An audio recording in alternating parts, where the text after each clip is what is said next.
And howdy, fam. Anthony Johnson here today, founder of 21 Convention, 22 Convention, 21 University, and co-founder and CEO of the Redman Group. Here with episode 144 of the Redman Group, with special in-house episode live, right, with Mr. Will Spencer from the Renaissance of Men.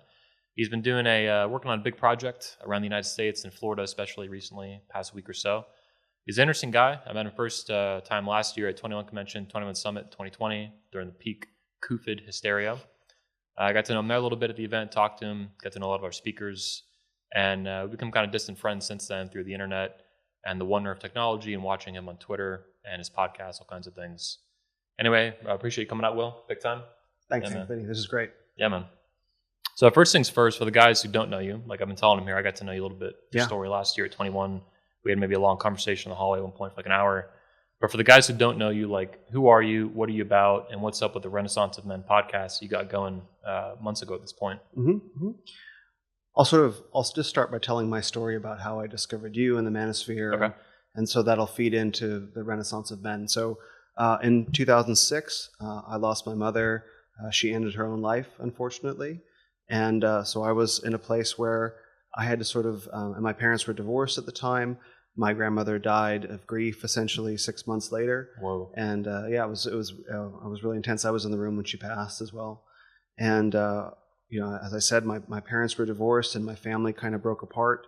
My aunts were busy taking care of my grandmother's affairs. So it was basically on me to pick up the pieces from my mom's life. And so, which I did successfully, but I was carrying a lot of grief. And there was something missing inside myself. And over time, I came to realize that I didn't really know what it meant to be a man. My dad was and still is a successful lawyer. He was a pilot in the Air Force, but I never really got those lessons passed down to me, which is true for many men in my generation as well. You were raised predominantly by your mother. It was like a single mother. No, my parents were together. They were married all during the time I was home, and they got divorced when I went off to college.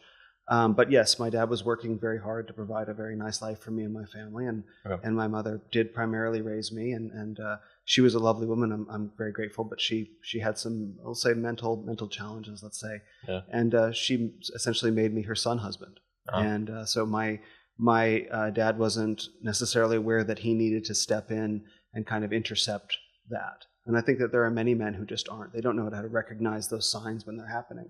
So I was essentially raised by my mother for the most part. So in that circumstance, I feel like there were some lessons that just weren't passed to me about manhood and masculinity, which is not uncommon these days. Yeah. So my mom had passed, and I'm carrying all this grief. And a number of years after that, I discovered this organization called the Mankind Project, and what they call the New Warrior Training Adventure. It was a 48-hour men's initiation. And I remember hearing about it from some distant acquaintance on Facebook. Like, he just posted one afternoon, "Today I begin my New Warrior Training Adventure." That's all he said. And this is late 2000s, early 2010s? This is early 2010s, 2013. It might have been actually 2012, around there. Okay. And I said, that's exactly the sort of thing that I would do. It's nothing at all like what I would have done, but to me it sounded like me. And so I signed up for it, and I went, and it's a weekend men's initiation. It was a very powerful experience for me, growing up as sort of a softer kind of boy. Didn't really have much edge, didn't really have much fire. And that initiation helped me discover that in myself. And after that, I got into men's groups. I went into therapy, and I'm really good with talk therapy. I know talk therapy is a challenging subject for many men. There's a lot of questions around it, and there are a lot of really garbage therapists around as well. And to keep it PC. Yeah. Look, I know guys who have been in therapy for years, seeing multiple times a week, and I think that's criminal. Like, you should be making progress every week. And many therapists don't really care for men very much either. They don't know much about men. They treat men like they're broken women. Yeah. And I was very fortunate to have found my therapist through a men's group related to the Mankind Project. So you telling me the guys like Sean Smith and Ken Curry are not normal in therapy? These are the outliers? They are the outliers, which is really sad. It's really sad because... They're the rebels, really. They are, very much so. I mean, standing up to the establishment of the American Psychological Association is a big thing to do. As we all know, as men these days, speaking out for the things that we believe in comes with costs, especially professionally. And these men are blazing a trail because I think that there's wonderful possibility for many men in the profession of therapy and psychotherapy and psychology. It just betrays men in many cases. I got very lucky. I got very lucky to find a therapist who was on my side and helped me do what I needed to do. And between that and men's groups, within a couple years, I had completely turned myself around as a man. And I've seen maybe I'll show it in the video. There's a photo of you, like a before and after, basically. It's pretty startling. You're stunning. I'm like, holy shit. I'm really proud of that photo. Yeah. That was me. The photo on the left, and I'll send it to you, but the photo on the left was me in 2012. And the photo of me on the right was me 8 years later, almost to the day in 2020. Yeah. And so that's a result of the journey of transformation that I went on, specifically, exclusively through working this world of men. Yeah. Reading the books, following the instructions, working with male therapists, going to various healing modalities, and essentially turning myself out, inside out, to empty out all the junk and find out who was left. And this is the man who was left. And that's where the Renaissance of Men came from. Yeah, it's pretty impressive, the journey you've been on, man. Even again, that photo, it's like, it's so obvious that you're a different man. Yeah. Like, not just like, you didn't just lose some weight or something. Like, you're just, in every little detail of the photo, you're just fundamentally different, is what it looks like to me. So just at a glance, never mind talking to you, getting to know you and stuff. Yeah. I didn't know you back then, obviously, but I haven't gotten to know you since then.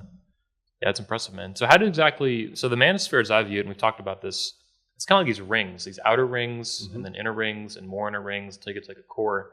And I do view the Mankind Project maybe distantly as part of the Manosphere, on the periphery somehow. Sure, yeah. We've talked about some issues with that too, because I have some, in my view, there are some limitations as to who could be like Manosphere and who could not. Right. If they're genuinely for men, or are they for men for something else, for society, or for women, or whatever excuse people want to make. What is the vision of men that some of these organizations are trying to make men into? Yeah. So there's like a little bit of a litmus test to being Manosphere or not. But what eventually led you though to the Manosphere, where we both agree like it is Manosphere and not something distantly related? Like what was the connection there to finding 21 in the Manosphere?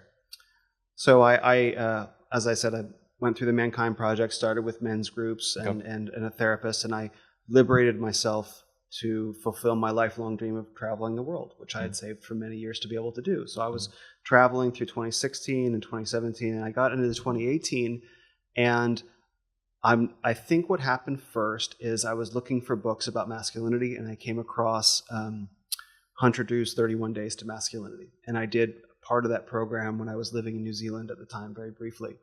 And I'm not sure the magic that happened from that, but I liked that program.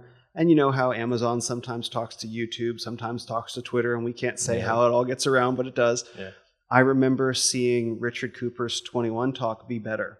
And I watched that talk, and I'll never forget. I watched that talk, and I wrote in my journal at the time, today feels really important. Because I knew that I had discovered something that was going to change my life. I could feel it. I could really feel it. And thank you, by the way, for hosting the 21 convention. Yeah. And I'm just one of the many men whose lives you've affected. Thanks, man. And thank you. And that talk, because he was speaking the language of inner work that I was familiar with, but that he was holding and carrying himself like the kind of man I'd never seen in the world of inner work, I had discovered the whole other half of the equation, which Rich embodied at the time. And so that was my deep dive into the Manosphere properly. It's almost like you put your toes in this giant lake of masculinity or Manosphere, yeah? Yes, exactly. And I allowed myself to go into that world and be challenged by it. And I discovered, Jack Donovan and Elliot Hulse and all the speakers at 20, Tanner Guzzi. And I think I must have, I sorted by most popular videos on the 21 Studios channel. And I just watched all like the top 10 of them. Holy shit. And I discovered this whole new world. It was so interesting to me. And that was when I discovered the Manosphere properly. And, I really appreciate that, man. It's interesting to hear that. This isn't the first time I've heard that, but it's one of the first times I've heard it in person, this detailed and intricate. And it makes me proud to have done, because there must be, and I know there's thousands, if not millions, of other men who've done something analogous or similar to analogous. Is that word? Analogous. Yeah, I say it. to what you did. Yeah. And it's pretty cool. Yeah, you found a channel, you found a speech, a specific speaker, but it opened your eyes to a whole world that exists. It's not even just 21 Convention, 21 Studios. Obviously, it's like this whole interconnected series of podcasts and events and speakers and books, and like it's a million different things. It's hard to even keep track of sometimes. It's massive. It's massive. And I think the thing that affected me the most was to see and hear and feel the presence of men who were so deeply congruent. You listen to Elliot Hull speak, you watch him talk. Yep. It's like, this is a man who is who he says he is.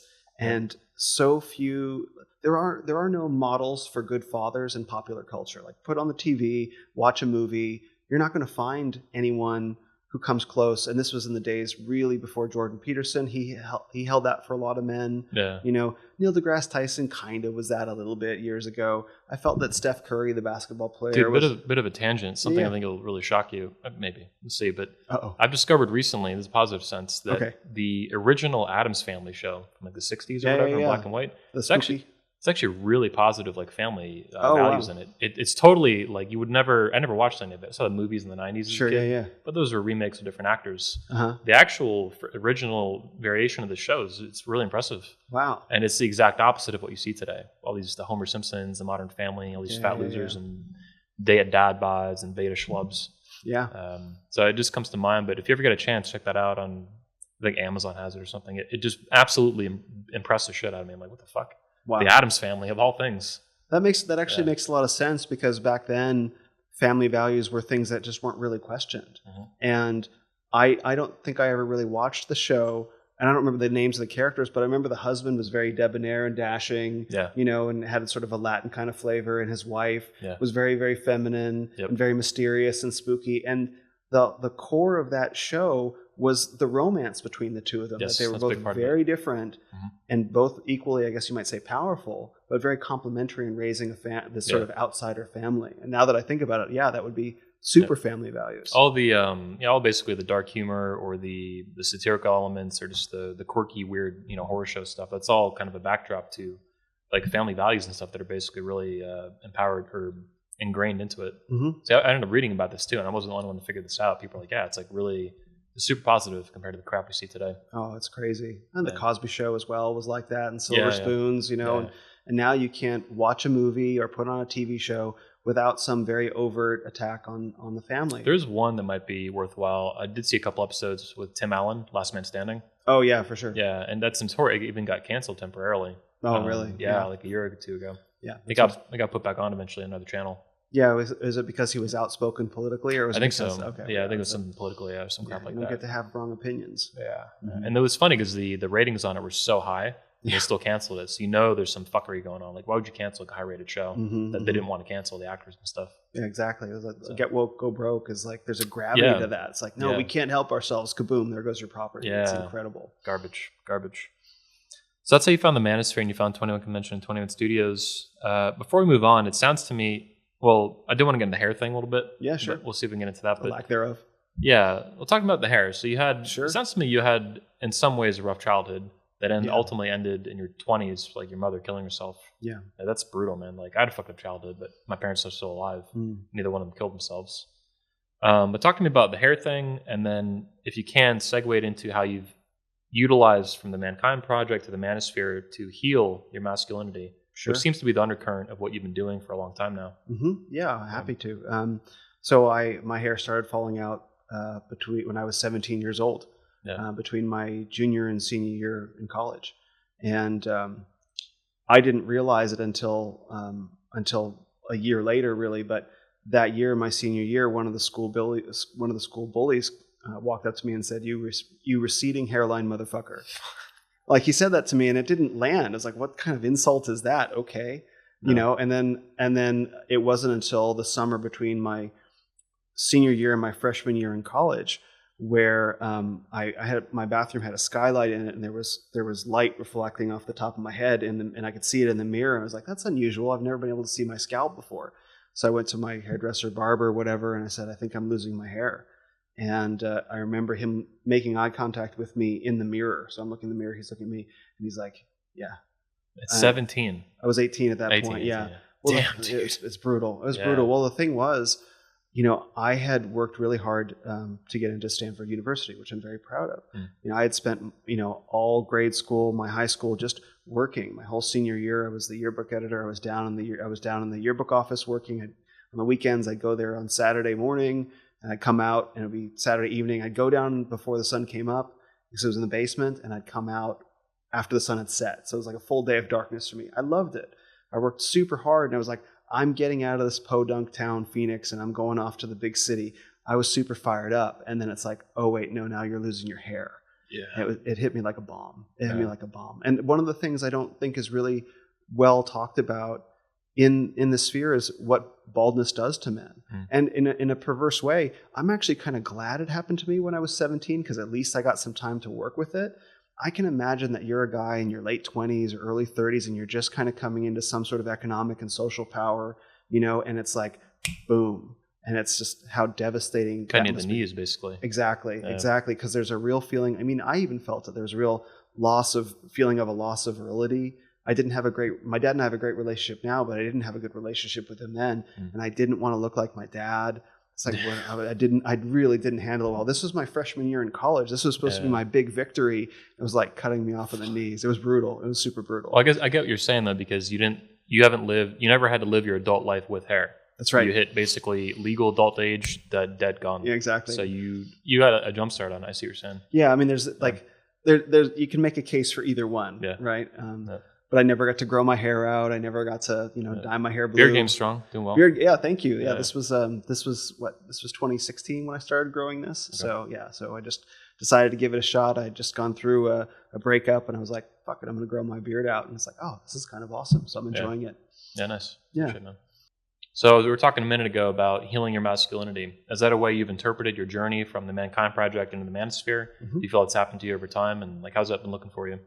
Oh, through the Mankind Project and really the mythopoetic men's movement, which started in the 1980s. It's the movement that the Mankind Project grew out of. So the mythopoetic men's movement is where the book Iron John by Robert Bly came from. Of course, everyone knows the king, warrior, magician, lover archetypes.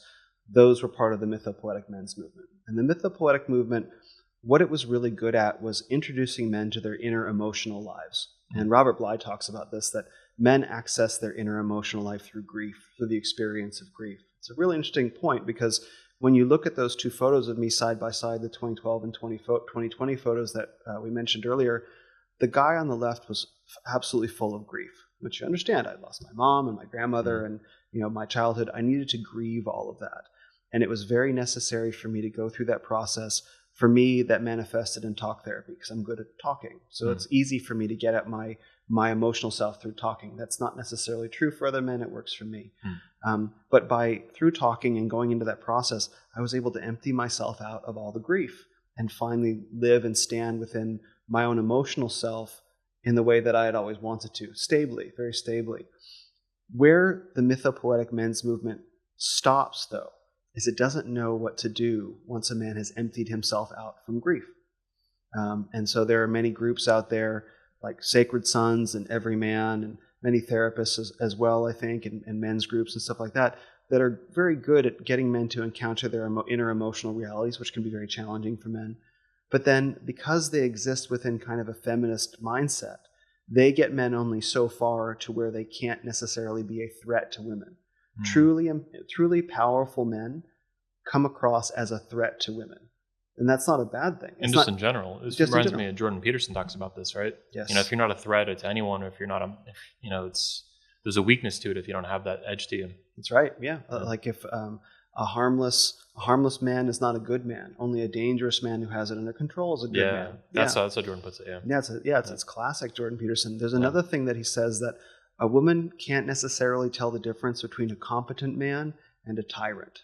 They look kind of the same. I love that quote because as a man rises in his competency to a woman who maybe isn't herself integrated, she could feel potentially very threatened by that. And so the mythopoetic men's movement and many of the men's groups that I was talking about, they get men up to a point of we'll say personal empowerment, but not to a point where any woman would potentially feel threatened by him. No. So they kind of that's great for what it is, but then it can't take men the rest of the way. And that's where the things that you do and the things that many men in the Manosphere do is it takes them the rest of the way into powerful, confident, competent men. In the Manosphere, we talk about, sometimes some people will talk about killing the beta. Yeah. And these guys sounds like they're making, whether or not kill the beta and then build the alpha. Mm-hmm. And I think in the Manosphere, number one, there's not enough build the alpha, talk and discussion and thrust. But it also sounds like, these guys are just kind of making betas better at being beta. which is not rising past that threshold point that I hear you talking about, which makes healthy relationships with women, I think, impossible. Because you're never going to inspire any kind of desire or lust from them, which is, I think, part of being a man, part of being a natural, healthy, masculine alpha male. I agree. A red pill alpha male. Yeah, man. No, you're absolutely right. And one of the things in my experience that these groups don't do is they don't talk about women. You're actually not allowed to talk about women. You can, wow. Yeah, it's sort of like, well, we don't really talk about that. We focus on men's issues, and I get why they do it, because it can be controversial. But really, the net effect and the problem that I have with it is that it comes off as not wanting to upset mommy. Right. Yep. We'll build the better beta. Wait, right? Isn't this what Iron John is? This is a big part of Iron John is like upsetting your mother, basically taking the key from under the pillow and shit. Yeah, exactly. But it doesn't really where the mythopoetic men's movement stopped, because they didn't know. Like we have the benefit of additional 30 years of hindsight to see the excesses of feminism in the family, men, women, children. I'm on the same page. I don't mean to make fun of these guys. Yeah, these days, sure, but looking back on them now, this is like proto Manosphere, as I see it. Yeah, exactly. Cool. It's the beginning of the Renaissance. It's where it came from. And I don't think the guys of those days were really prepared for the widespread societal shaming campaign that was going to be waged against them. There's that image of drumming naked in the woods, which came out of the mythopoetic men's movement. And that was used to so effectively shame men. The second they started gathering and started trying to figure out, like, who are we as men? Bam, just came right after them. What are you, gay? Only some bullshit yeah, like that. Exactly. Mocking them, essentially. And I don't know that the guys of those days were really prepared for it. They thought, what they were doing was good and innocent, and and not harmless in that way, but harmless. Like, what are we doing? We're men gathering, and the hammer came down on them, and they had to sort of go underground. Well, it reminds me of Warren Farrell getting booted out of feminist groups for promoting real equality. Yeah, and I'm like, oh, that's too much equality. Yeah, exactly. Like, goodbye, get the fuck out of here. Yeah, exactly. Yeah. Well, like he tells that story so beautifully, and as part of the project that you referenced, I spoke to him a couple months ago, and he was saying that he was on the board of the National Organization of Women. Warren's a lovely man, by the way. It's just to spend time with him and his wife Liz is just a real blessing. He was saying that he was supporting the feminist causes, and at the time in the 60s, I think, that was the edge. That was like the leading edge of culture, and so naturally he was attracted to that, which is great because he's an incredibly sharp, very wise, very hardworking man, very incredibly incisive mind. But then he started seeing the effects that divorce was having on kids from broken homes, essentially. And so he went to the board of the National Organization of Women and said, hey, this divorce thing, women being free to divorce their husbands is great and all, but it's kind of having these really terrible effects on the next generation of kids. Maybe we should pull back a little bit on that, for the good of the kids. And the board came back to him and said, no, our base won't tolerate that. No, unrestricted divorce for off women. With your head. Essentially that's what happened. And it's like this is the thing is like I can understand at the time you could be like, women's liberation from men, women's independence, fine. We have the benefit of hindsight, but at the time it was really obvious these are the negative effects that this is having. We need to pull back for the good of kids. And the women of the National Organization, women, the board were like, no, we will not pull back on women's on divorce, even for the benefit of kids. That was the hard line at the time. And Warren was a man of exceptional courage because he said, okay. That is so fucked up to put women before children. Absolutely is. Like that's just beyond brutal. It's shocking. It's shocking because you would think that a woman's core instinct would be to naturally protect her children from herself, but to somehow propagate the idea that you should prioritize yourself over your own children. I mean, that's unthinkable. It's genetically irrational, is what it sounds like. It is. It's species suicide. Yes, for sure. And it's all driven by this feeling of resentment. Resentiment, as Jack Donovan speaks about from Nietzsche. Resentment. Yeah, exactly. He has all these 10,000 words that are actually useful. Absolutely. Yeah, artistic. Yes. He's got his own way of doing things, which is so incredibly inspiring. The Way of Jack Donovan. Exactly. That'll be his biography, The Way of Men and The Way of Jack Donovan. Yes. Well, let's talk about Jack Donovan. So when did you find his work? You mentioned maybe around the time of 21 convention you found it? Something like that. I think I would have read his book. I think I encountered his work before I read his book. Okay. And so I probably read his book sometime in maybe 2019, 2018, something like that.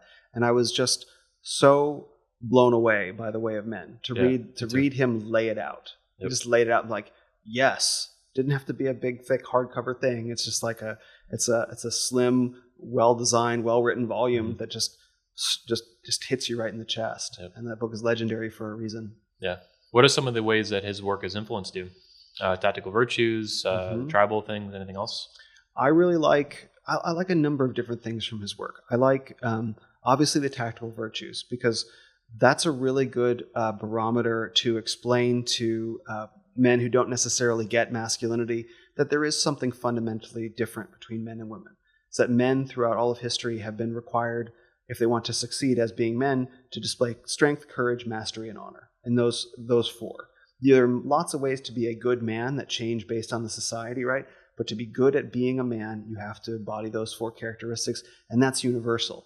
And men select from the best of each other based on who most embodies those virtues. Now, you just mentioned these are universal too, and I think that's really important for the audience to understand. Like, you mean that, and so does Jack, and I think they're right. Yeah. Whether you're black, white, Italian, Cuban, Asian, like these are for thousands and thousands and thousands of years. These are accepted as masculine and vitally important. Absolutely. For the survival of your family, your tribe, your culture, your nation, blah, blah, blah. That's right. There's never been a culture, and I think Jack says this, there's never been a culture in history that has not required men to be strong, courageous, skillful, masterful, and honorable. Until now. Well, I mean, but even now. Well, and even that I think it's a charade, because this culture very much requires men to be all those four things. Like, where does our oil come from? Like there aren't beta males on the oil rig, It's women doing it. Yeah. Women work on the sanitation line and the sewers. Yeah. Yeah, for sure. Well, it's men on the front lines. One of the things I try to explain to people is that our civilization is built on the broken bodies, blood, and bones of men, billions of men, nameless men. We just can't see it. And so it's one of the things that we all kind of take for granted as being men, that we're essentially disposable. We know that on a genetic level because generations have been disposed of before us. Yeah. It's a very powerful thing to sit with, and that Warren Farrell gets into in his book, The Myth of Male Power.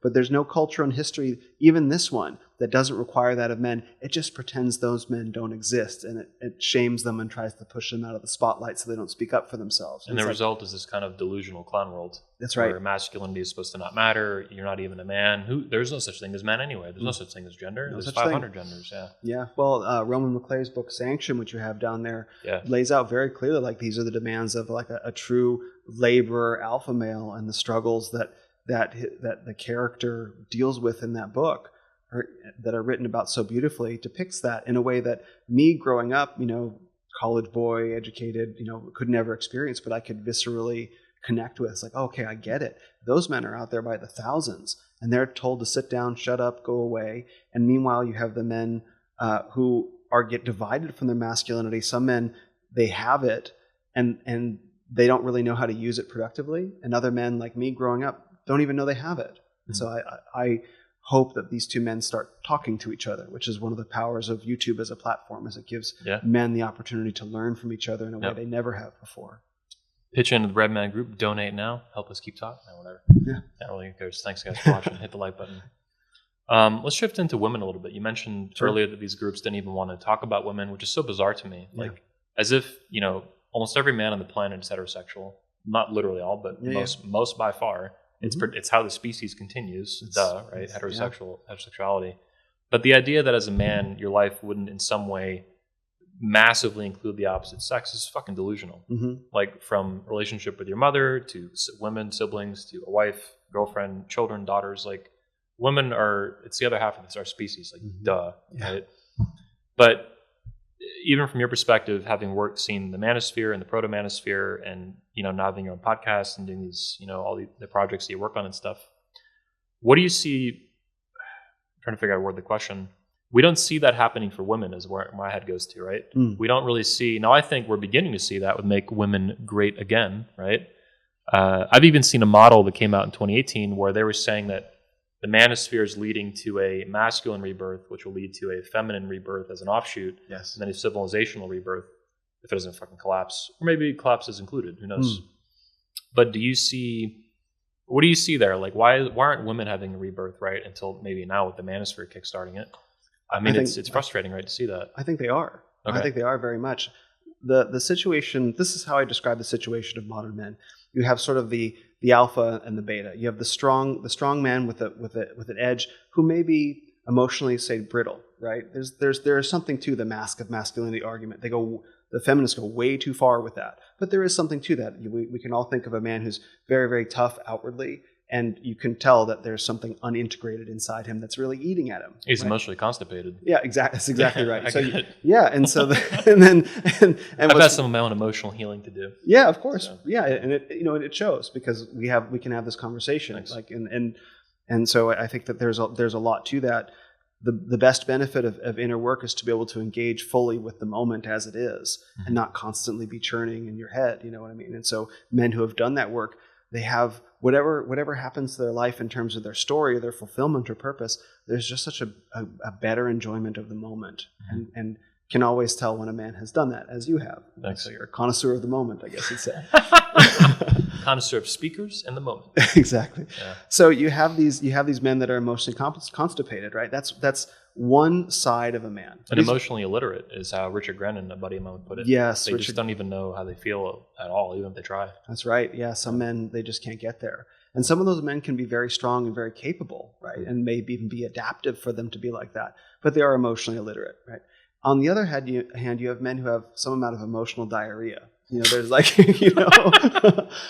there is that. I mean, where it's like they can't contain their emotions, or there's a weakness or a softness to them. Almost like at a Fight Club, those groups, and they're all just like crying and crying and crying. All they do is fucking cry. It's like there's more to being emotional in a man than crying indefinitely. Yes, absolutely. That's a necessary skill to learn, but with like the Mankind Project, that's not the end of the road. So if we look at those two kinds of men, the emotionally overexpressive man, the overly literate, and the emotionally illiterate man, those are not two different species of men. That's one man who's been broken in half. The man who has emotional literacy needs to learn from the man who is emotionally literate. And the man with physical illiteracy, you might say in terms of fitness and his body and his presence, can learn a lot from the man who's physically literate. Men have so much to teach each other, and they're so divided right now. So men have been broken in half by 140 years of industrialization and war. It's like a constant drumbeat of industrialization, World War I, the Great Depression, World War II, Korea, the 60s. Well, then you stack feminism on top of that. We've been hearing smash the patriarchy for over 100 fucking years. It's like, when is it going to be smashed? And is that really a good idea in the first place? Like, I don't know about this anymore. Yeah. Well, I mean, if you ask a feminist to like paint a picture from, or you can do this with any liberal. Now, I used to be liberal. I was part of Occupy Wall Street in San Francisco. I was very active. Well, I was really mad about what the big banks had done, which I think was a really legitimate protest. So I went into that movement, and after doing a year's worth of really hard work, I started to wonder, like, well, help paint a picture for me of the world that we're trying to build. Okay, so you don't like the big banks or whatever, save the spotted owl, because it's this giant hodgepodge of different political ideas that we're all trying to move their way forward to something productive.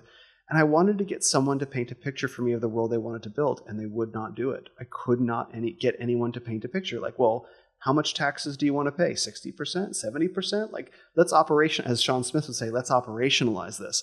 No one ever would. And so, so it's like, we need to smash the patriarchy. Well, how will we know when the patriarchy is smashed? Like, point to the picture.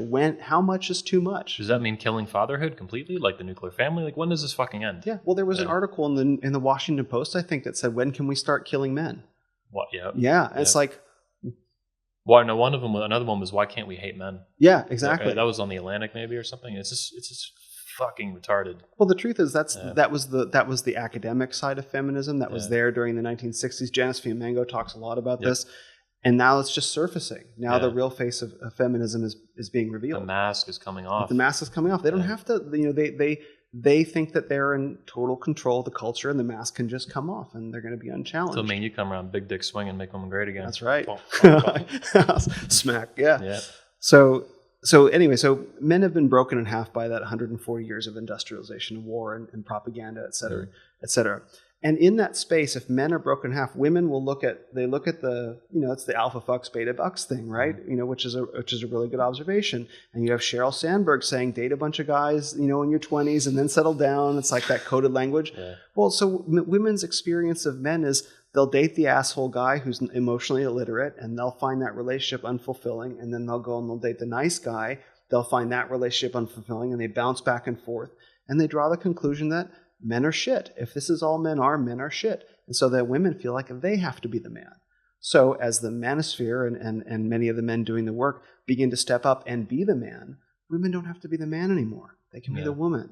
And there are so many women, more all the time, who are enjoying that role and are discovering that this is who I've always wanted to be, but never felt I could. Yep. And so I believe very much that we're living through a renaissance of men, the Manosphere, and what you're doing at 21 is the leading edge of a 40-year cultural wave. Thanks. That will, absolutely, and that will lead to a renaissance of women. That is leading to a renaissance of women because men and women interact. They exchange energies. As men step into their masculinity, it frees up space for women to step into the feminine, if only because a masculine man and a feminine woman, if a masculine man and a masculine woman collide, if you really hold your frame strong enough, you can potentially... You will be what happens when the unstoppable force meets the immovable object, right? Well, it turns out that the force is stoppable because you become an immovable object. And it's like, the whole shit test thing. Yep. Right. And so as that plays out on a societal level, women will be freed up to be more feminine. Yep. And then along with the civilizational rebirth, I call that when men can be men and women can be women and come back together, I call that the great reconciliation. Yeah. And I think that is the civilizational rebirth that's coming. Yeah. I know it's coming. Yeah, I agree, man. Yeah. There's no guarantees in life, so I keep that in mind. I mean, things could, 2020 is such a great example of how fucking retarded things can get. Yeah. I mean, 1,000 different ways. But I do think this is basically not only on the table, but where things are heading. Yes. Even if sometimes short term, it's like, oh, fuck, everybody starts stocking up the toilet paper and the food and the ammo. Like, they're burning down the fucking neighborhood down the street, Right. But I love it, man. I do think that the Manosphere is going to change the course of American history. Absolutely. That's what I want to do with it. That's what I think the community itself more or less is doing in these different ways. Make Women Great Again, is the first time the Manosphere has reached out to women in a positive and productive way. And we took a lot of heat for that last year. Sure. In the media, even in the Manosphere, people were bitching at us. You can't make women great again. That's logical thinking. All this retarded nonsense. What does that even mean? It dehumanizes women to the point where they can't even think at all, which is just dumb. Dumb. I'm a big Ayn Rand fan. I mean, she was a genius. There's plenty of women who've done. Men by far are much more the statistically geniuses, but there's plenty of genius women. Absolutely. And women are sometimes useful for things beyond cooking, cleaning, and breeding and stuff. Occasionally, no. But I love it. And I think it is what I'm getting from you, and I think we're on the same page, is that it's very natural for men and women to connect and to communicate. Absolutely. And in particular for men, like we talked about earlier, to set boundaries, say no, and these things. And when women don't have that, they act up. They act like men because out of necessity. They act out. They lash out. They put on pink hair, grow armpit hair, burn down, pitchforks and signs and yell about patriarchy and all this fucking nonsense. But a lot of that is like retaliation almost for men, for whatever reason, not being men, because they maybe died in wars. Yes. I mean, wars kill out a lot of masculine men. Generations of men, Yeah, that goes on. That doesn't get discussed enough, I think, either in the Manosphere and even with regard to feminism. Like, why has this all happened? And it's multifactorial. Like, maybe you have communists, maybe you have wars killing off a lot of masculine men, industrialization changing things. It's amazing how complicated those fucking situation is sometimes. It is. High altitude view.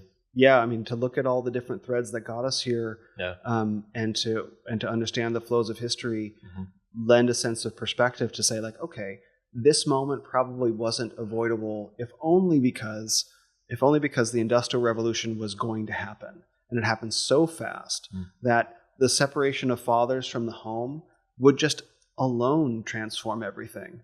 And everything that has followed since then, of course, some of it has been accidental. Some of it has been, I think, by design in many ways. But we're living through a historical moment where we're waking up as men to the realities of the past 140 years of masculinity, if not more. And we're getting the chance to create something new. We learned about masculinity from our fathers. Our fathers learned from their grandfathers or the men around them. Some of us didn't even learn from our fathers. But the amazing thing about this moment is we have the opportunity to learn not just from our fathers, but for the best fathers from all of history. Look at all these books, the stories that are in here, right? The speculations. No one's ever written about masculinity and femininity to the volume that we have today. And you have YouTube channels and Twitter and, books and conventions and we have the opportunity to learn from the best men of the moment and the best men of all time. I think there's no excuse for men not drawing from that, just drinking from it as much as they can. Because that was my story. That was how I transformed myself. It's like, this is the most interesting stuff I've ever read. Give me more. That's been my experience of the Manosphere for 15 years now, man. That was I remember that feeling emotionally distinctly when I found the PUA community wing of the Manosphere. It was just this, like, it was like finding an ocean or a lake, dipping your toes in, you're like, whoa, this is dope as fuck. And I knew that it would not all be perfect. Even off the bat, I was like, some of this is going to be stupid, but a lot of it I could feel was going to be good. I could apply it, test it, and tinker with it and stuff. Yeah, it's such an amazing community. I love it. It's been my whole life. That's one of the communities I've learned the most about from you, because that's the one community of men I've never really participated much in. Yeah. I didn't really have much need to, but I've been super curious, and I know that there are probably ways that, I've been sexually successful in my life, let's put it that way, but I've never had to learn pickup artist techniques. And I sometimes wonder, like, well, I'd like to try some of these things out. Maybe there's room there. Yeah. No, they've had a good influence. They took a lot of heat, over the years and stuff, being weirdos and this and that. Some of that's true. But there's the TV shows and the top hats and the books and all this kind of fucking bullshit. But overall, it's been, I think, very net positive for men. Just from a social skills perspective, that's really what it is. Social, sexual skills, exerting yourself as a man socially, just bars, clubs, whatever. And these days, not Tinder and all this bullshit. Right. Which is a lot different, but it is what it is. Well, to listen to Socrates talk about it the other day, him explaining that the pickup artist community, though it's portrayed very much as like mystery and, like you said, the feather boas and the whole like showmanship kind of aspect to it. But what he said was that it's really just a lot of men discovering the notion of personal development for the first time. Yep. To really it's really grounding perspective, and that really grounded the whole thing of what the men were really doing. It made sense. It's not a whole bunch of guys wanting to be, the not circus clown, but wanting to be those, I guess, comic book versions of themselves. There's just guys trying to figure out basic things that men used to just know. You can watch movies, with World War II fighter pilots or whatever going off to war, and they're at the dance with all the girls, you know what I mean? And it's like the guys are all talking amongst the guys, and the girls are talking amongst the girls. Is like, the guy and the girl make eye contact. Like, that just used to be life. And so now men are having to learn those skills from each other on the internet. It's really incredible that we've gotten to this point. Yeah. Some of it too is even adaptive to feminism, I think, just the ways that female behavior has changed so dramatically in a dating sense. And it's like hookup culture, and it's like, how do you operate in that? Should you operate in that? If you're going to, what are you going to do exactly? And the PUAs teach you how to do that. Yeah. For better and for worse. Well, that's the interesting thing to me about where the red pill community came from, is that all the PUA guys started comparing notes from around the world, and they sort of realized, like, wait a minute, kind of cracked the code here, and the whole thing unfolds. Like, this world is not what we thought it was. I love women a lot, but it's been my view for a while, and I maintain this in the Manosphere for years, and I've been saying this on Twitter every, 6 to 12 months, I'll just tweet it. And I think women, for a long time, they basically, not maliciously, it's very inadvertently. Like, there's also the theory that women destroy civilizations given excess political power in these things, especially when detached from responsibility. And that's been the case in Americans Day One. Yeah. The ability to vote is the ability to exert political power, and then no responsibility or duty to be drafted into war and get your head blown off. You can vote for a president who will take you to war, and you will not be drawn into that and watch your friends burn alive, or watch yourself melt under a grenade or something. You don't have to pay the consequences of your choices. Yeah, that's right. Yeah, that's a really good point. Yeah. Where was it going with this, though? We were talking about the PUA community and the red pill stuff. Yeah, I had somewhere I really wanted to take it, though. I just lost train of thought with it. We'll have to get back to it in a minute. It's going to be killer, too. Okay. Too bad.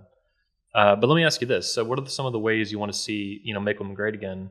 That's my old thing I've been leading the charge with, having a shit ton of fun with. Sure, yeah. What are some of the ways that you think that women should be great again today? What do you see there? Promiscuous behavior, virginity stuff, motherhood, wifehood, these things. What are your thoughts on that? Well, I think one of the topics that is really up in the manosphere in general is around women and careers, in particular. Like, should women work? Should women vote? That seems to be an argument that's really happening right now. And I take the position of, well, what feminism has said for the past, say, 50 or 60 years is that women are not good women unless they're working. I've had some friends that lived in San Francisco for a while, and they have a couple young sons, and the woman went back to work. The mother went back to work within weeks after giving birth to her son. And I don't know that it was that she was so committed to her job, maybe, but I think she had inside some sort of feminist ideas that if I stop working, I'm being disloyal to women somehow. Right? Oh my God. Right. Well, one of the concepts that I've learned from Rollo is the sisterhood uber alles, right? The sisterhood above all. That women have been taught to feel this loyalty to women above all, and if you deviate from the program, the feminist program at all, you're being disloyal to your sisters who've been oppressed from all of time, and you're a bad woman. And so that's what feminism has said. And I take what feminism says, and feminism says women should have choice. I turn it back and I say, you're absolutely right. Women should have the choice to be mothers if they would like to choose to do that. And that's a legitimate job. It absolutely is. Delegitimize being a wife and mother, basically. There's an author I read. His name is David Shackleton, and I listened to a talk that he gave. Daughters of Feminism, right there. Janice Fiamengo recommended his work to me. Yeah. And there's a talk that he gave where he basically explained that the way that our society has conceptualized of progress is purely in economic and material terms. Mm-hmm. So men have created the most economic progress over history, and we've excluded women from that.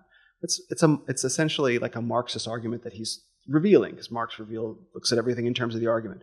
But what David said, and I'm very grateful for this, is what that ignores is the progress made in the home and the emotional realm. And so what he said is, there have been women that were raised poorly by their families for over generations, right? Abusive mothers, fathers, whatever, impoverished, whatever.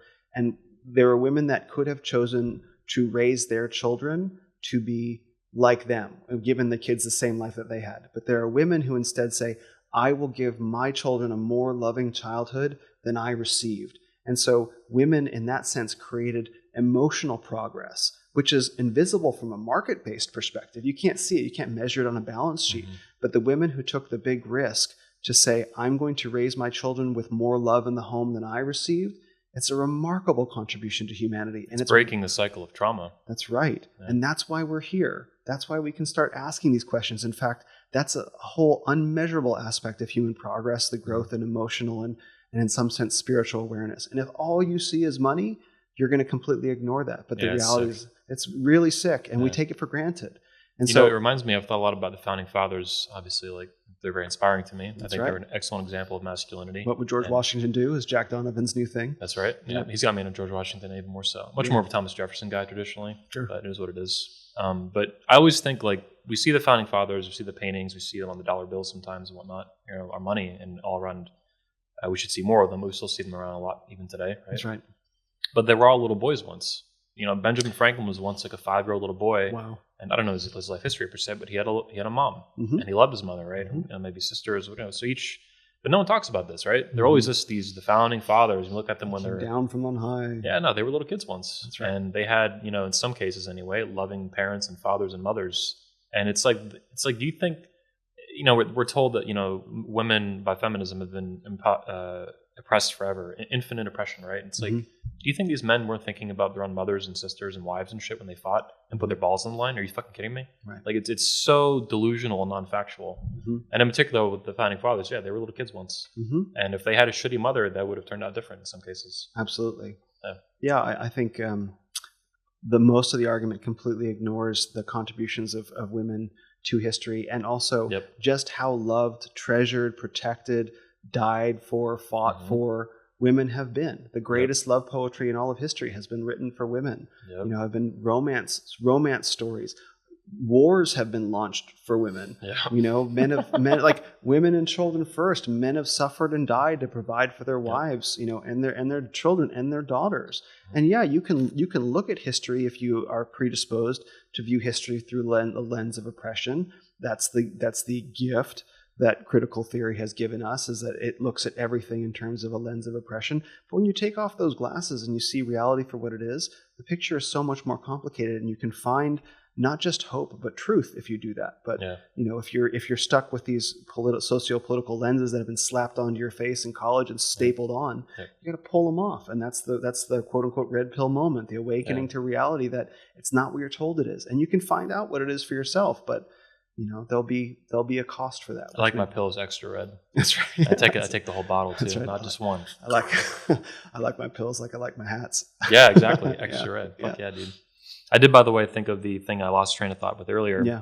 And it's my own little personal theory that for a long time, and I don't think it's out of malice, kind of like, if women destroy civilizations, kind of like we're seeing now with feminism running out of control. Women have not put that in check. I think this is an example of men putting it in check, or beginning to. Women, though, basically inadvertently run like low-key beta propaganda.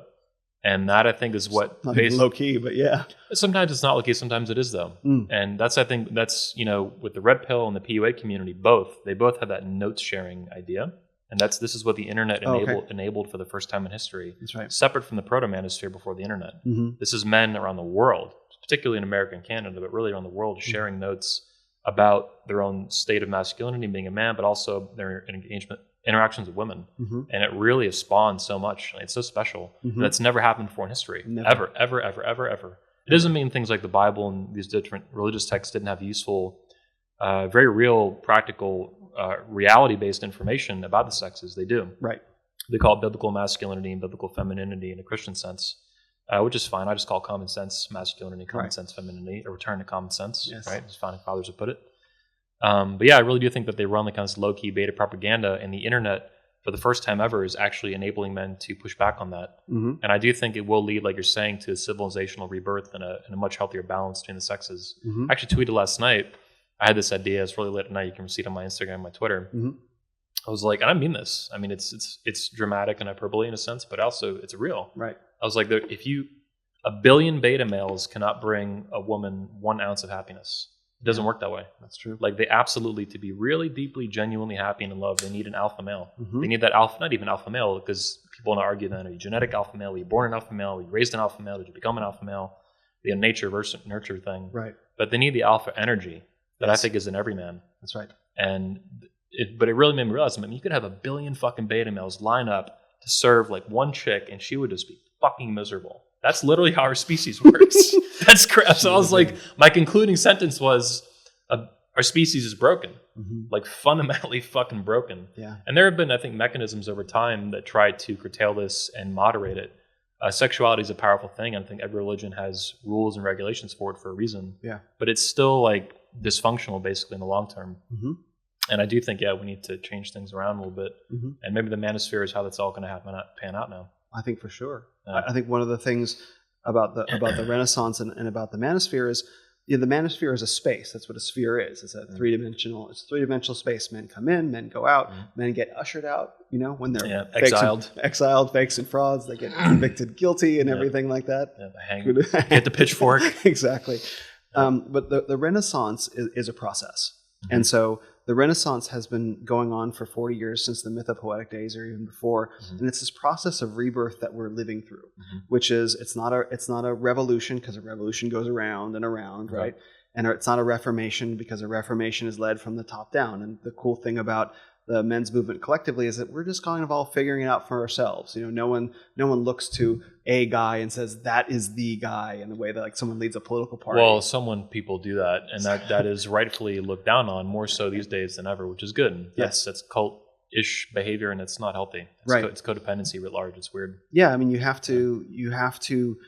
Like the field of philosophy, there's not just one guy. Like when you study the history of philosophy, there's a great book, Sophie's World by Justine Gardner. For anyone who's into philosophy and they want a big overview of the history of philosophy, it's a great fictional work that goes through everything. But you can't just say like, there's one guy. Like, well, there was Plato, but he was pretty dope. But then there's Nietzsche, he was pretty cool. And then you have to see them all in different, as having a big conversation with each other. And the men's movement has been that. It's a big 40-year-long conversation, but it's going somewhere. It's going to a rebirth of masculinity, and it's a renaissance. It has a beginning and an end point when masculinity is reborn. It's like, oh, we've arrived. And would you see it also as an awakening or a reawakening somehow? Is that a word you would use as well? I think it's an awakening for the first time. Okay. Because I think there's never really been the opportunity to question masculinity. Masculinity was what masculinity does. It's just what we had to do to survive as a species. And our prosperity, our shared prosperity, has enabled us to sort of forget a whole bunch of things. We have this sort of cultural amnesia about what it was like to fight for survival now, and we've forgotten after a couple generations. But that's kind of a good thing. I wouldn't ever want us to go back to a widespread struggle for survival. I don't think we all really truly want to be the Mad Max warlords, and some dudes do want that. And it's like, if you could come and fight for civilization, we could use you and we'll reward you on the back end. You know what I mean? Like, come and fight for civilization and we'll gift you with land and you can do your own thing, but fight for us, please. Fight with us is a better way of putting it. So I think as a result of that, we have the opportunity to really say, well, there were all these really great things about masculinity in centuries prior, millennia prior, right? Going back to Gilgamesh and Homer and all of that. And there are actually some really good things about masculinity now. I think it's probably a net benefit that men have the opportunity to become more emotionally integrated, if only because they can better connect with their children. Right? I think that's a beautiful thing. So if we can take the best of the past and the best of the present and put them together, we can make a cool new third thing that's never existed before. So that's why I think it's not a reawakening. I think it's an awakening for the first time. Okay. And it's hugely exciting to be on the leading edge of it.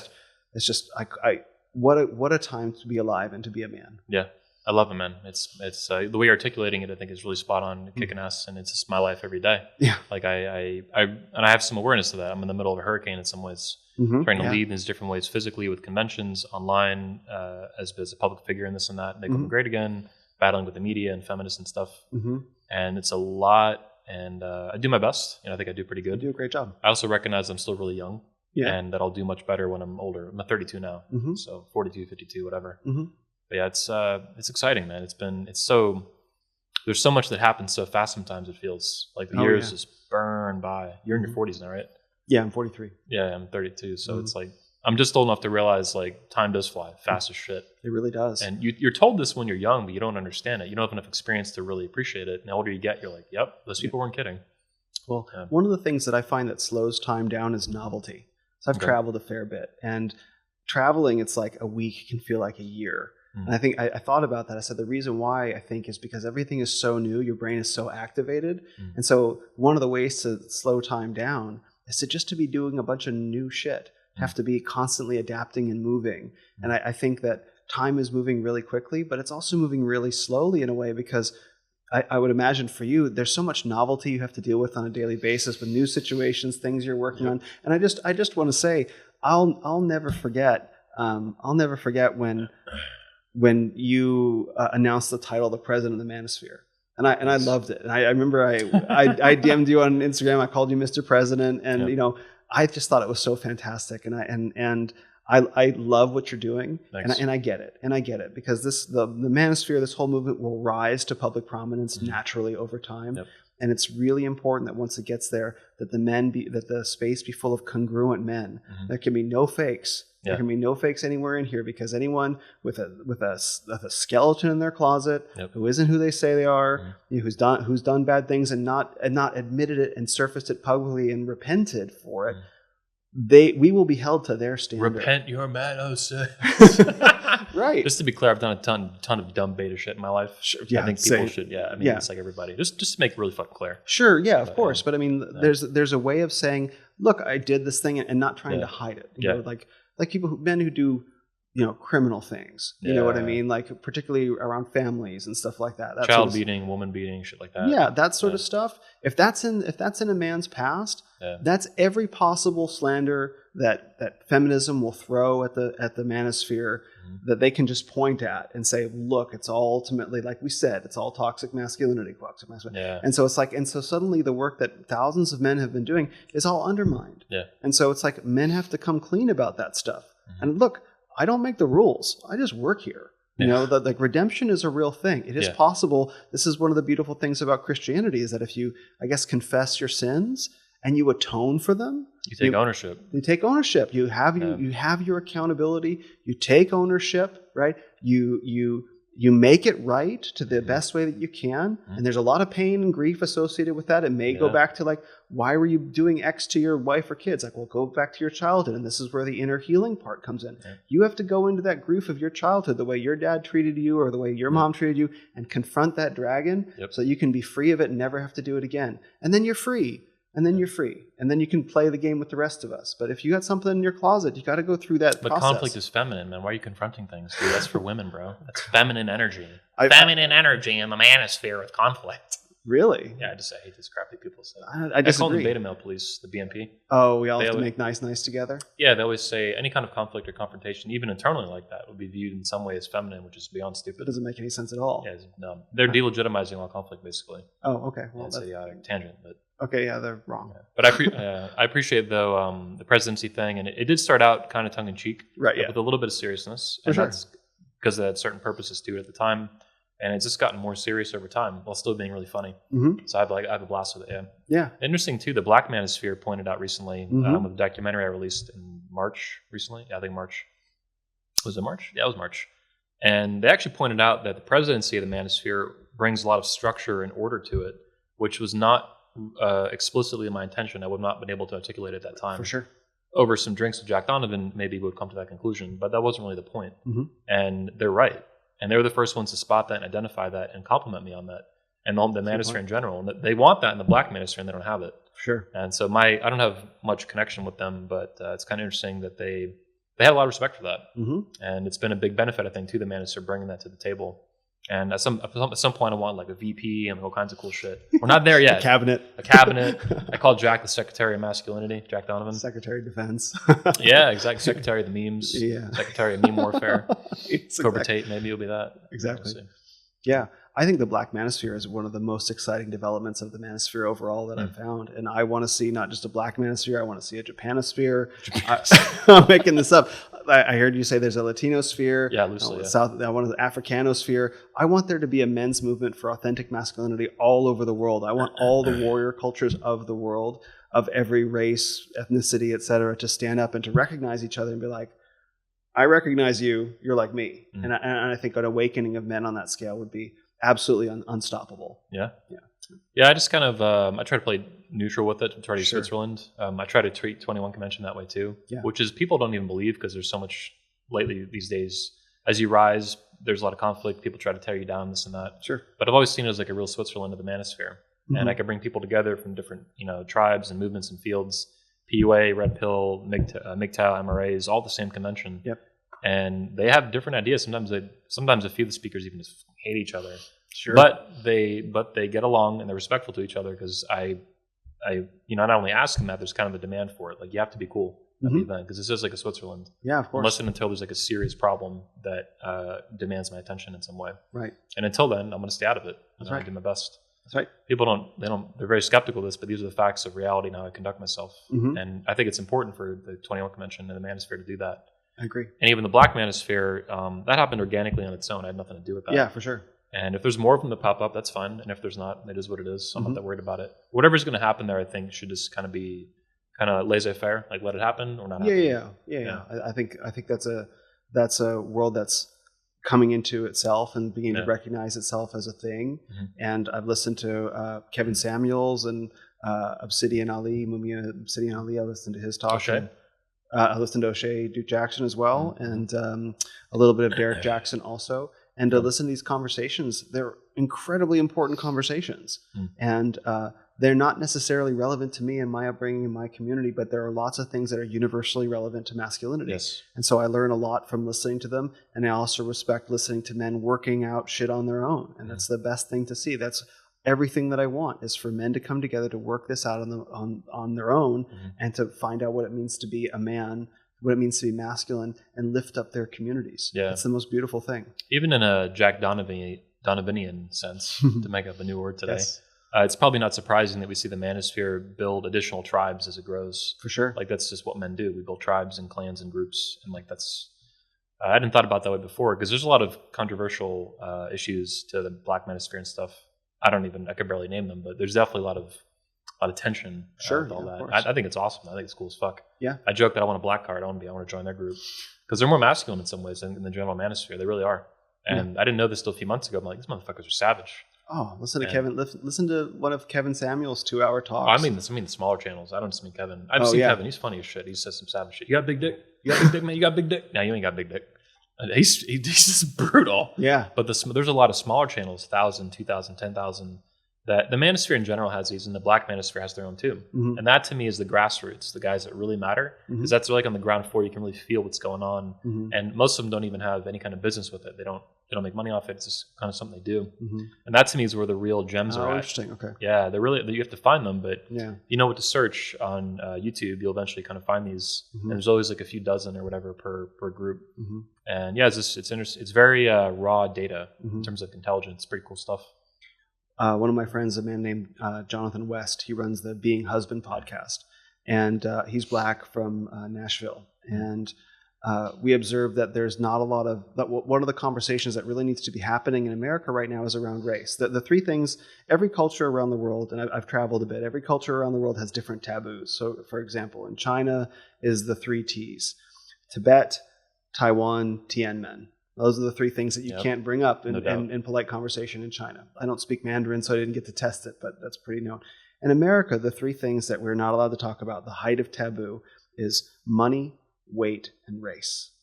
And these are the 3 things that not coincidentally are tearing America apart. The inability of us to have an intelligent conversation about money, where it comes from, where, included weight. Obviously, it's like when you even hint to someone like, hey, look, I'll put on some weight. Oh, and the whole world. I don't like fat women. Oh, you're evil. It's like, no, I just don't like fat women. Like, leave me alone. Yeah. And the comments that you get for something like that, you know, and even if you try to provide like some constructive criticism to it, people are very sensitive around it. Yeah, fat is beautiful. Fat is the new beautiful. It's like, no, you're just obese and sick. I mean, I used to be fat. Me too. Yeah, and it's fat kid. Sucks. My challenge to anyone who says fat is beautiful or fat is healthy, it's like, look, get down to a low BMI. You know what I mean? Get down to men if you can see your abs or beginning to see the outline of your abs or whatever. Try living the other way. Get yourself there, and then you can make a reasonable comparison. Yeah. If you don't do that, then you have no right to have an opinion. Because if you say you're healthy, well, try to see what the alternative is, and then you get to decide. Because I really believe that if I could snap my fingers and everyone who would say, fat is healthy would experience 24 hours in a perfectly fit body, and then like Cinderella would go back to being fat the next day. At the end of 24 hours, they'd be begging. They would be begging, because I used to be fat. I was miserable. During 2020, when the lockdowns happened, I was living in New Zealand. I had just moved back to the U.S. I moved into my apartment the day the lockdowns hit. I was in Phoenix. All I could do, it was literally it was looming. I could just buy a mattress and a box spring, and I had a little wood table that I had used for an altar that I had in storage. That was my bed table, and that was all my furniture. And so it's like, okay, I'm locked down in this new city. I don't really know anybody. What am I going to do? Well, okay, I have total control over my time. I have total control over my diet. I don't have anyone to go and hang out and eat dinner with or drink with or anything like that. I have total control over what I eat. Now's the time that I'm going to get in shape. And 6 months, 40 pounds came off. Wow, damn. And it's like, it was the best gift that I ever could have given myself. I give myself the gift of life. Yeah. And I'm the only person who could give me that. Yeah. And so when people say fat is healthy, it's like, well, I've been fat and I was miserable. And I sorted it out, and I was 1,000% happier than I could have possibly imagined. It set the stage for everything that could come. But just to get back to the issue of Jonathan West that I brought up, I do an episode of my podcast with him called Race in the Renaissance, and it's a 1 to 2 hour conversation where we talk about racial issues, what's going on within the Black community, and masculinity, and the Manosphere, and the Renaissance, and how that feeds in, how the Black community is different.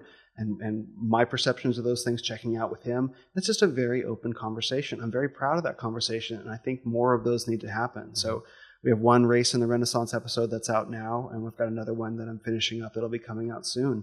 And it's so great to listen to conversations that Black people are having within the Black community about the need to be better men and be better at being men, because their community has its own struggles with that, just like men in general in America do.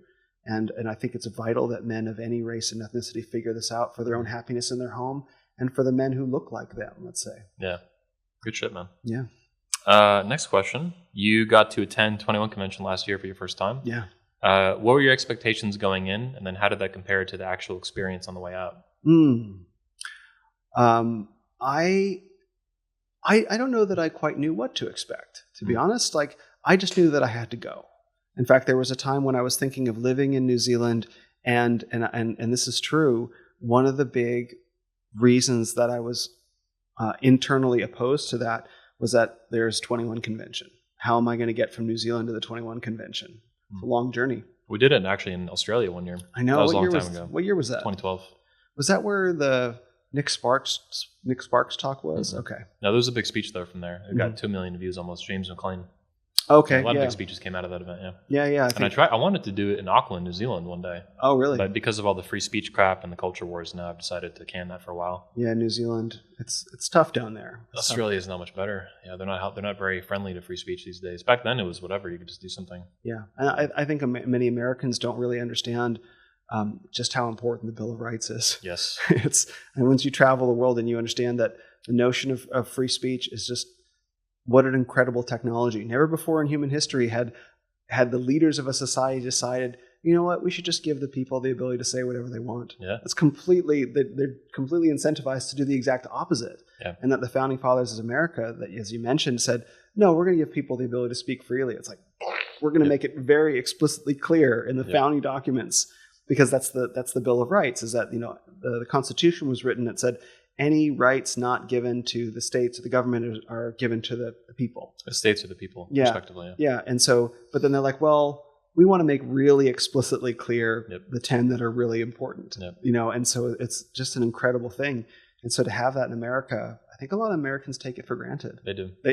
I've traveled not as extensively as you, about 26, 27 countries, something like that. Mm-hmm. But it's enough to realize, like, people that live in America, then maybe they live in America, sometimes they don't, but they don't have the experience. They need experience beyond the country. Absolutely. To see what the world's like. Yes. And for better and for worse. Yeah. I've seen, Poland, I think, is in some ways a lot better than America. Mm-hmm. The gender relations, as I call them, are a lot healthier there. Mm-hmm. But other parts I've seen too are much worse. Like, there's a lot of feminism in Sweden and the UK and crap. Mm-hmm. I've seen a lot of poverty down in Central and South America and stuff. Mm-hmm. And people in America, with some exceptions like the ghettos, like, you don't really see that.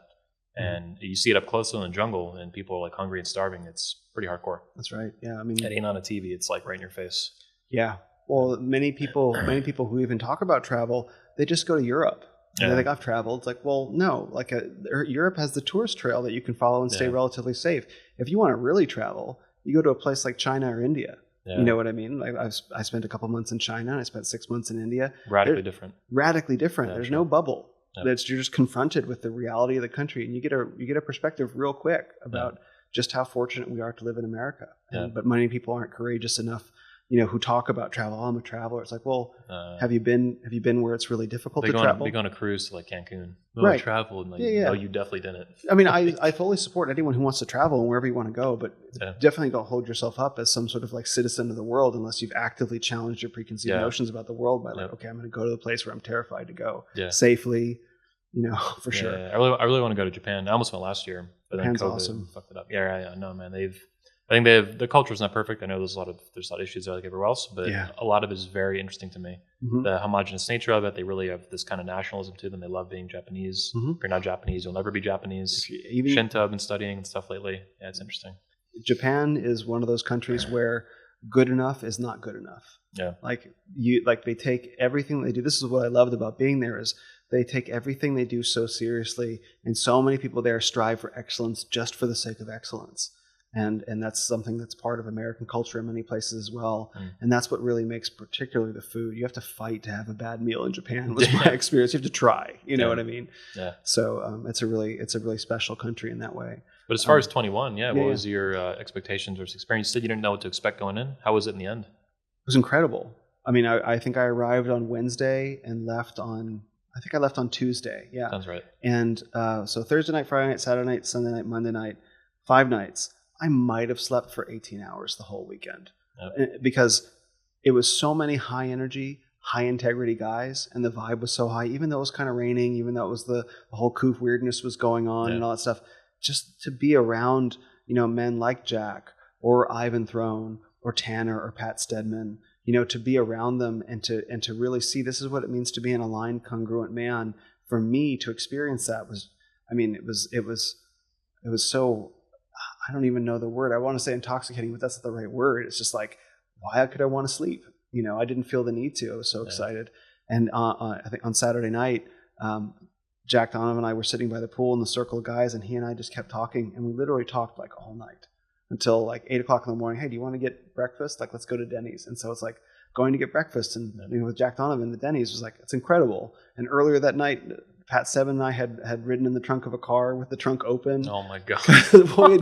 we had gone out for drinks, and the cars all took off, and it's like, well, we didn't want to walk back to the hotel, so we just sat in the back. This is some of the stuff that goes on at 21 Convention that people on the internet just have no idea. Oh, yeah, they just see the speeches, and it's like, no, the speakers. I don't even, there's no demand to do this. Obviously, sure. They just do this kind of stuff.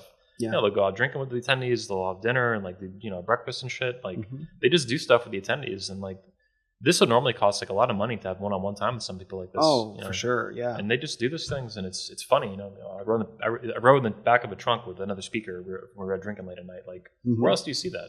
But these are good men too. These aren't goofballs. These are really serious guys. They're real guys. Yeah. They're real men, and it's awesome. And they love their work, and they love that the men that they help, and some men show up needing a lot of help, and they're there to take in, and then we all help each other. That's the point, and that's the best part is to see men genuinely wanting to help each other, just even one-on-one, not even with a speaker, just guys sitting around and having conversations about masculinity. I mean, who would have thought that such a thing is possible? This is the grassroots thing I was talking about. You see it enough on YouTube, but at 21 Convention, which has always been, in my view, a grassroots thing, it's so old at this point that some people won't see it that way, but I do, because I know where its roots really are, which is grassroots content and contact like that. These kind of relationships. Yeah. Attendee to attendee, speakers and attendees, speaker to speaker, even, obviously. There's a lot of just camaraderie and positivity to it, and always has been. And that's important Very much. That's one of the reasons I don't want the event getting too big. Like, I've seen bigger events past 500 people, 1,000 people. And at some point, you lose that personal, intimate connection with people. It's just too big. There's just too much going on. There's too much energy. And so I like keeping them, a couple hundred people tops, something like that. Our peak was like 230. I think that's the right size. Yeah. I mean, you want men to have the sense that they can get to know each other if they want to, and not to feel so lost in a crowd. Yep. And to have the access to speakers to be able to talk to them, just one-on-one, talking to Jesse Lee Peterson, for example, or Elliot Hulse, or all the guys just walking around. They're just there. They're not in some sort of VIP area that they're because most events do that. The speakers are like corralled off in some little section, or they just leave. They're in, they're out. We have guys like Elliot Hulse come out who has millions of followers, right? Yeah. He could do anything that he wants. He'll spend like 4 or 5 days at the event, which is incredible. I don't pay him to do this. He just does it. I just want to go and be there. And they want to be there. Almost like an attendee. Even Jack Donovan was not a speaker last year. That's right. He just wanted to be there. Yeah. And I'm like, I'll go ahead.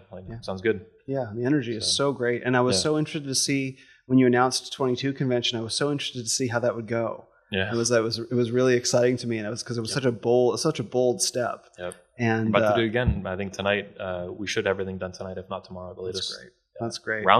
Round two. I mean, I think that conversation needs to be had, but I think what isn't obvious is that the whole notion of make women great again is happening in the context of make men great again. Yes. It's like, it's really easy to lose the sense of like, no, you've been doing this convention to make men great again for the past 15 years, so there's no lack of balance there. Which there was a big, that's also what set up making women great again. Like, you're right. I mean, we've been making men great again since day one, 2007 or even 2006, depending on how you view it. And it's not controversial to say make men great again, because men are, hit on today so much, or, how to put it.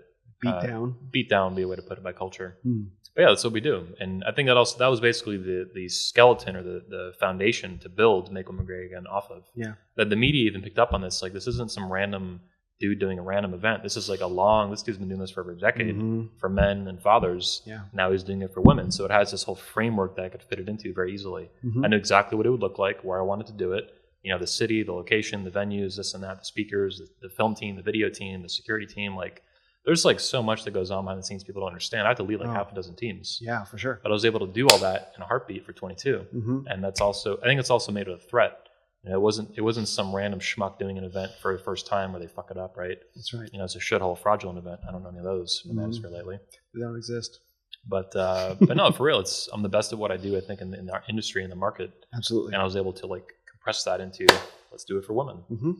It's about damn time. Yeah, absolutely. Well, I think men in general, they're used to a low standard just for themselves. Like, one of the things that Tanner Guzzi, talks about very openly is like that satirizing real men don't care what they look like. Yeah, right? He's good. And well, I love what he talks about for that, because he's pointing out that men often set really low standards for themselves, and so they have really low standards for everyone around them as a result. Right? They don't expect a lot from themselves, and so I think men who might be thinking about a men's convention might naturally have very low standards for it just because they wouldn't ever think that way. Like, oh, we should do it properly, live bachelor lifestyles, with like, the mattress on the floor and shit like that. And you know what I mean? I've been there for sure. We all have, right?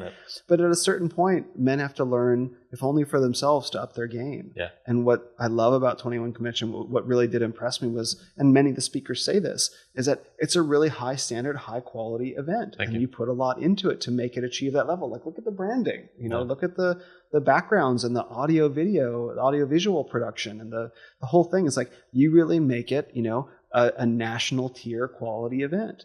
And I think the expectations of men would naturally be lower, that they'd be like, okay, it's enough to get together in a conference room with a podium or whatever, right? Yep. And that would be enough, but it's not enough. For me, it's never enough, dude. It's I'm always never like, enough. more, 4K, 6K, 8K, let's go, more cameras, more shit, yeah.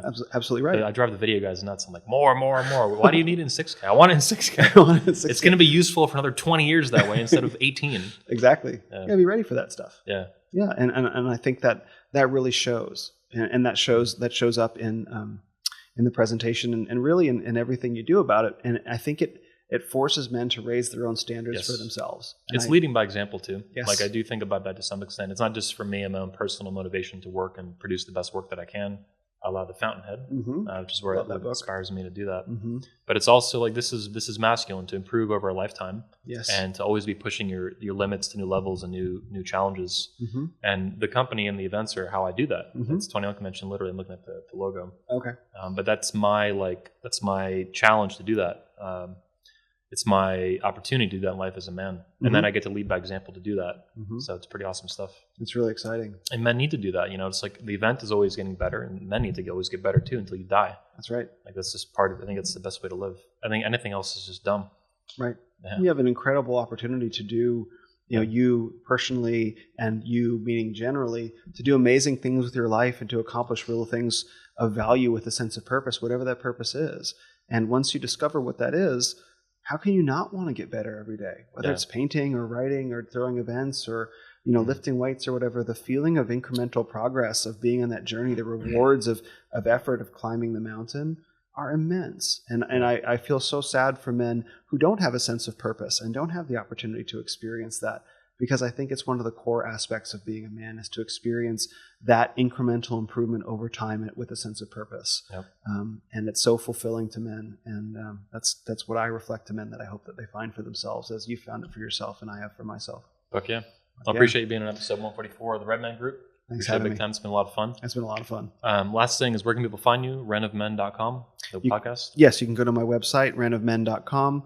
You can find me, and that's Ren of Men, RENOFMEN, like Renaissance of Men, but shorter, Ren of Men.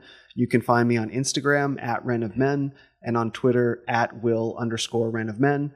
And from all of those locations, you can find my podcast, The Renaissance of Men. Hope to have Anthony on real soon for a conversation. Yeah. And there'll be links in the description, guys, to all that stuff on YouTube and whatnot. Yeah. So I appreciate it big time, man. We'll talk soon, I'm sure. Thanks for having me. Thanks, everybody. Yep. See you guys. Like, subscribe, leave a comment. Most of all, I appreciate it. And I'll see you next time on the Red Man Group. Peace.